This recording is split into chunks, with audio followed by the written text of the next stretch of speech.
Olá, o meu nome é Marcelo Nogueira e esse é o canal Clube dos Eletros, um canal voltado para tecnologia e segurança do trabalho. Muito bem, estamos retornando a mais uma videoaula e nessa videoaula eu vou abordar o tema de capacitores.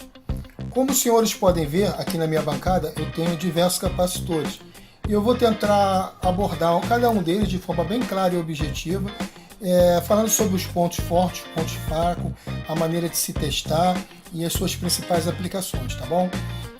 Aqui eu tenho um capacitor eletrolítico, aqui eu tenho um capacitor de tântalo, aqui eu tenho um capacitor variável, aqui eu tenho um capacitor poliéster, aqui eu tenho um capacitor cerâmico, aqui eu tenho um capacitor de alta tensão, aqui um capacitor de ventilador de teto. Então vamos começar pelo capacitor eletrolítico. Vamos ver esse aqui. Muito bem, esse aqui é um capacitor eletrolítico e sua principal aplicação está na saída de uma fonte. Normalmente a gente, ao fazer uma retificação, seja ela meia onda ou onda completa, fazemos uso desse tipo de capacitor, no qual ele tem uma grande capacitância, tá? Consegue trabalhar às vezes com tensões um pouco mais altas e consegue me dar um resultado muito melhor no que diz respeito à redução do RIPO, tornando a minha retificação mais linear possível. Eu vou tentar mostrar aqui na teoria, depois eu vou exemplificar com os senhores fazendo uso aqui do gerador de função, tá? E do osciloscópio eu vou explicar. Então vamos lá. Quando eu faço a minha retificação, normalmente é assim. Eu tenho uma senoide que vai passar por um diodo. Esse diodo vai fazer a retificação. Existem dois tipos de retificação. Eu posso ter uma retificação que vai sair assim, e ela seria uma retificação onda completa, ou então uma retificação, aqui uma retificação que vai ser assim, que seria chamada meia onda. Em ambos os casos, a melhor aplicação que eu tenho para reduzir esse RIP e tornar a minha tensão mais linear é através da utilização de capacitores eletrolíticos. Então, essa seria uma das principais aplicações desse capacitor dentro do circuito eletrônico, tá? E o capacitor, como é que eu sei que ele está bom, como é que eu posso utilizar? Nos primórdios, onde havia uma dificuldade muito grande de se adquirir equipamentos mais precisos, como um exemplo, medidor de LCR, capacímetro, nós fazíamos o uso do próprio multiteste, que não era um digital, era um multiteste analógico, né? E esse multiteste analógico seria o suficiente para poder dizer que o capacitor está bom? Na verdade, o teste com o multiteste que nós fazemos, ele só nos diz se o capacitor está em curto ou não, mas não quer dizer que ele está 100% apto para uma aplicação eletrônica. Por quê? Quando nós analisamos um capacitor, muitas das vezes as pessoas falam o seguinte: pô, Marcelo, eu só preciso saber, né, o valor em Faraday que está aqui, né? Então, quantos microfaraday eu tenho aqui nesse capacitor. E na verdade não é só isso. Eu tenho 5 fatores que influenciam diretamente no comportamento desse capacitor. Desses 5 que eu vou falar, somente 2 abrange o capacitor eletrolítico e 1 abrange praticamente os outros tipos de capacitores, tá? Então eu vou explicar para vocês. É o chamado, primeiro, fator de dissipação. Isso é uma coisa que você, com medidor de LCR, você consegue analisar. O outro seria o fator de qualidade. É importantíssimo o fator de qualidade. Então, fator de dissipação, fator de qualidade, depois o ângulo de fase, depois o ESR. Esse é importante. E depois seria a sua resistência. E o que isso quer dizer? Esse quinto que eu falei é o seguinte: quando você aplica uma tensão nesse capacitor e ele chega ao ponto de se carregar, é importante você saber que ele não está perdendo essa carga entre o seu dielétrico. Ele consegue manter por mais tempo. Se ele começar a perder valores de muito alto, esse capacitor ele não vai funcionar corretamente em determinadas aplicações. Então, além do ESR, eu também tenho que ter certeza do seu isolamento. Para que eu tenha certeza que ele vai operar de forma correta, né? Então vamos lá. A princípio, eu vou utilizar o capacitor só para mostrar aos senhores essa aplicação que eu havia abordado anteriormente. Verificar se ele está em curto ou não. Tá? Isso aqui é um capacitor eletrolítico, ele tem a sua polaridade. Eu estou descarregando ele aqui. e vou colocar o borne negativo aonde está aparecendo aqui negativo nele, entendeu? Eu vou colocar aqui, ó, esse aqui é o lado negativo do capacitor, e aí eu coloquei aqui, ó, como vocês podem ver, aqui, ó, aqui. E agora o outro fio, observa ali no multímetro o que vai acontecer. Olha só, ele começa de um valor baixo e vai aumentando. O que isso quer dizer? Quando você faz uma medição de resistência ohmica utilizando o multímetro, você aplica uma tensão sobre o dispositivo que você está medindo, que normalmente é um resistor. Só que no capacitor, como ele funciona como um condensador, ele vai armazenando essa energia até o ponto que ele não carrega mais. Ele chega ao seu limite de tensão, que é o valor que esse multiteste está aplicando aqui na ponta das garras. Ele chega ao infinito. E aí, Marcelo, essa informação ela seria suficiente para caracterizar que o capacitor está bom? Não, não seria. A única informação que eu tenho é que o capacitor não está em curto. E aí, qual seria então o próximo teste a ser feito? Normalmente o que todo mundo faz é verificar a sua capacitância. Aqui, esse meu multímetro, ele verifica a capacitância, tá? Ele tem um capacímetro, só que esse cara aqui, ele é para 2.200 microfarad. Ele não consegue atingir esse valor. Eu consigo medir no máximo a 200 microfarad. Então eu vou pegar um capacitor com uma capacitância menor para poder fazer esse teste. Muito bem, aqui está. Eu tenho aqui um capacitor de 10 microfarad de 400 volts. Vou colocar o meu multiteste aqui na escala de 20 microfarad, como vocês podem ver aqui, ó, na escala de 20 microfarad. Vou trocar as garras na posição correta, que era para medição tanto de capacitores como indutores. Vou chegar aqui, como eu falei para os senhores, tem que respeitar a polaridade. Vou botar o positivo no positivo, o negativo no negativo. E vamos verificar lá o valor. Olha só, isso aqui é um capacitor de 10 microfarad, um capacitor de 10 microfarad, onde eu estou tendo aqui uma leitura lá de 10.2 microfarad. Entendeu? Então vocês estão vendo que a informação desse capacitor com relação à sua capacitância está batendo com a nossa medição. Beleza, então já verifiquei que ele não está em curto, já verifiquei que a sua capacitância está de acordo com o que está aqui na serigrafia. E qual seria um próximo passo? Seria verificar o ESR. O ESR é uma coisa que vai influenciar muito. Por quê?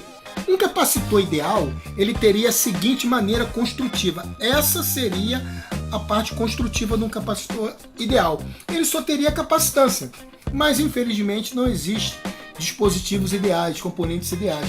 Você tem inserido nesse dispositivo uma resistência.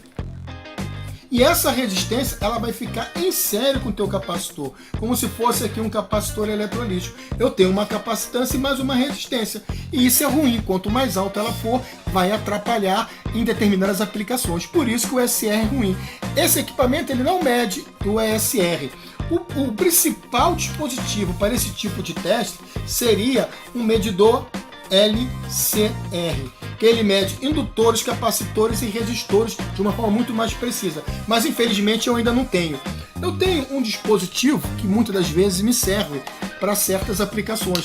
Ele não é com tanta precisão, mas é o suficiente, é um medidor de componente. Normalmente eu pego aqui o meu capacitor, eu vou descarregá-lo, e aí o que eu vou fazer? Tá aqui, ó. Eu vou pegar aqui, fechei curto, vou lá descarregar, vou ligar aqui uma parte. Uma outra coisa, esse equipamento aqui eu não preciso me preocupar com positivo e negativo não, ele faz isso sozinho, tá, gente? Depois eu faço uma videoaula explicando o funcionamento desse dispositivo. Muito bem, eu vou ligar ele aqui, e aí eu vou fazer o teste. Tá aí, ó. Beleza? Eu tenho uma informação de 11.2 microfarad, ESR de 1.7 e veloz de 0.7%, tá? Então, observa essa característica aí. Vocês lembram que no início eu falei sobre a perda com relação ao isolamento? Eu tenho aqui o meu dielétrico do meu capacitor. Então, normalmente, isso é mais característica do capacitor eletrolítico. Eu posso ter uma perda aqui na sua tensão. Por isso que um capacitor eletrolítico, se ele for um exemplo, eu vou fazer uma aplicação em que meu circuito elétrico trabalha com 100 volts. Qual seria a tensão ideal do capacitor que eu iria utilizar numa aplicação que o circuito em DC ele me daria 100 volts? Seria em torno de 140 volts, em torno de 30 a 40% do valor nominal. Tá? A gente nunca deve trabalhar com esse capacitor no seu limite de tensão, tá? A tensão do circuito muito próxima à tensão de operação. Então o que acontece? Esse veloz é muito importante, mas se aplica muito mais aqui para o capacitor eletrolítico. Então vocês viram, eu vi o ESR dele e consegui ver o quanto eu estou perdendo de tensão. Então, essa é uma das características dele. Agora, eu vou fazer, da mesma forma que eu testei, eu não vou nem testar os outros aqui no capacímetro, não. Eu vou fazer o teste aqui, ó. Vou pegar esse outro, tá? Vou ter certeza. Esse aqui é um capacitor cerâmico, vou ter certeza que está descarregado. Vou pegar o meu dispositivo aqui e vou ligá-lo. E vou fazer o teste.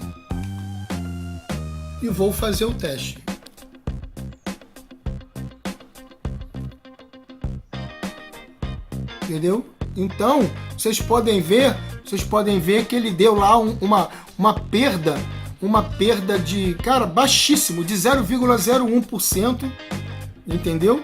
Aqui do dispositivo.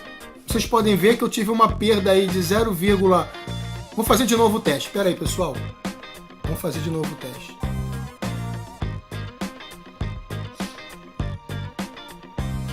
Eu tive aqui, isso aqui é um capacitor de 330 microfarad, tá? E olha o que deu o ESR, 0,76. E praticamente eu não tenho perda entre seus dielétricos. Então isso é uma característica do capacitor de poliéster. Agora eu vou fazer um teste no capacitor cerâmico. Eu nem estou olhando as capacitâncias, eu quero só que vocês entendam um pouco como é que se testa ele. E aqui eu vou fazer um teste do capacitor cerâmico. Da mesma forma, tá aqui, ó. Eu botei ele aqui e vou testá-lo.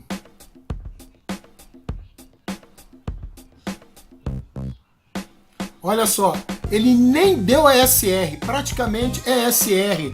E a perda no seu dielétrico é praticamente zero. E ele me deu o valor aqui de 904 picofarad. Então, gente, isso aqui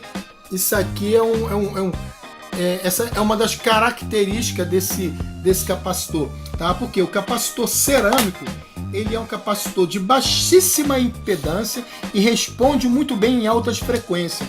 Então, ele é muito utilizado no desacoplamento. Então, essa é uma das características desse capacitor, entendeu? Na questão de desacoplamento. Agora eu vou pegar aqui um capacitor que eu já sei que tá ruim, só a título. Lembra que eu falei com você de medir se um capacitor tá bom, verificando se ele tá carregando? Olha o que vai acontecer com esse capacitor aqui. Olha lá, praticamente zerou. Entendeu? Se eu colocar aqui, ó, aqui, ó. Vou botar aqui, ó, na escala de som, olha aí, ó. Ele está em curto, o que jamais aconteceria com outros capacitores. Se eu pegar um capacitor aqui e for colocar, olha aí, não apita nada, não acontece nada. Então esse capacitor aqui ele está em curto, para que vocês vejam. Por isso que eu falei, quando a gente usa ele no modo de resistência ohmica, não quer dizer que eu estou dizendo que ele está bom, estou dizendo que ele não está em curto. Um outro capacitor, esse capacitor aqui, ele tem a seguinte aplicação, ele é utilizado em ventiladores. Pode ser ventilador de teto, ventilador de mesa, também você costuma utilizar, não só em ventilador de teto, ventilador de mesa, motores monofásicos que trabalham com 127, 220 volts, ele tem na sua aplicação um capacitor para poder dar vigor à sua partida. E insere com ele, eu tenho uma coisa chamada interruptor centrífugo, que quando ele atinge a sua rotação nominal, esse interruptor centrífugo ele se abre, tirando a bobina auxiliar e o capacitor do circuito. Então, aplica-se também a utilização de capacitor na partida de motores elétricos monofásicos, tá? Uma outra aplicação também que nós temos para capacitor voltado para eletricidade era para correção de fator de potência. Hoje em dia as fábricas, hoje em dia não, né? Praticamente a maioria das fábricas ela utiliza motores de corrente alterna, motores trifásicos. Esse motor, por sua vez, tem seu bobinado. Seu bobinado vai agir vai inserindo nessa rede, né, uma reatância indutiva. Essa reatância indutiva ela vai reduzir a capacidade da minha rede, entendeu? Fazendo com que eu tenha uma redução do meu fator de potência. E uma forma de eu corrigir essa redução do fator de potência é através de aplicação de banco de capacitores, de forma que eu venha melhorar o rendimento rendimento da minha rede. Uma outra forma também de aplicação de capacitores está no circuito para fazer atenuação de harmônico. O que acontece? Quando nós temos circuitos que fazem chaveamento, como por exemplo, inversores de frequência, soft start, fonte chaveada, ela tende a pegar aquela frequência senoidal de 60 Hz que a rede oferece e acaba entregando para a rede frequências múltiplas da fundamental. Essa frequência, por sua vez, ao ser inserida à rede elétrica, ela é totalmente prejudicial, também reduzindo o seu desempenho. E eu, através do uso de capacitores, eu consigo mitigar esse problema de total distorção harmônica através do uso de banco de capacitor. Então, isso é para que vocês vejam que o capacitor tem diversas aplicações, tanto no sistema elétrico como nos circuitos eletrônicos. E para que vocês possam entender aquilo que eu falei da utilização do capacitor eletrolítico, eu vou dar um exemplo do capacitor eletrolítico funcionando através da utilização do gerador de função e do meu osciloscópio. Espera um minutinho que a gente já volta. Muito bem, retornando agora à parte prática, estou aplicando aqui um sinal de meia onda através do meu gerador de função, tá? E eu estou medindo esse sinal aqui no meu osciloscópio. E aí eu vou explicar para os senhores na prática o que realmente acontece quando eu faço a utilização de quê? Tá aqui, ó, os meus capacitores. E aí eu vou mostrar aos senhores o resultado. O resultado vai aparecer aqui, ó. Olha o que acontece. Isso aqui é um capacitor que eu estou utilizando de 100 microfarad. O lado negativo dele é esse aqui, o lado positivo é aqui. Então eu vou fazer a inserção desse capacitor. Observa lá o resultado.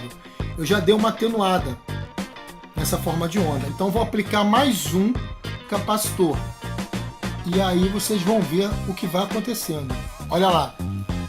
Mais ainda foi atenuado. Entendeu? Então vou continuar fazendo a inserção de mais capacitores e vocês vão ver o resultado final. Tá aqui, ó, mais um capacitor de 100 microfarad.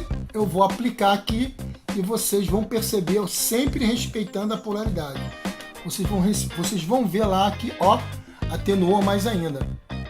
Agora eu vou tirar esse. Vocês viram que com 300 microfarad, olha lá, eu vou tirando, é o que acontece com a minha onda. Eu vou aplicar agora esse cara aqui, ó. Esse cara aqui é um capacitor de 2.200 microfarad. Observe o que vai acontecer agora. Olha lá. Praticamente a minha tensão, que era de meia onda, ela ficou quase linear. Entendeu? Então isso é para que vocês entendam uma das aplicações principais do capacitor eletrolítico, nesse sentido. Eu tenho diversas outras informações para passar para vocês com relação ao funcionamento do cerâmico, de poliéster, o de cerâmico, sendo que esse vídeo ia ficar muito longo. Eu gosto de fazer vídeos rápidos e objetivos, entendeu? Eu quero que vocês postem lá nos comentários as dúvidas de vocês e peçam algumas videoaulas. Fala um pouquinho sobre o cerâmico, fala um pouquinho sobre o poliéster, para que eu possa trazer vídeo voltado ao interesse dos senhores, tá bom? Eu espero que o senhor goste desse vídeo. Caso tenham gostado do vídeo, dê o seu like, tá? Se inscreva no canal e faça os seus comentários. Eu agradeço aí pela visualização. Um forte abraço a todos e fiquem com Deus. Até uma próxima videoaula.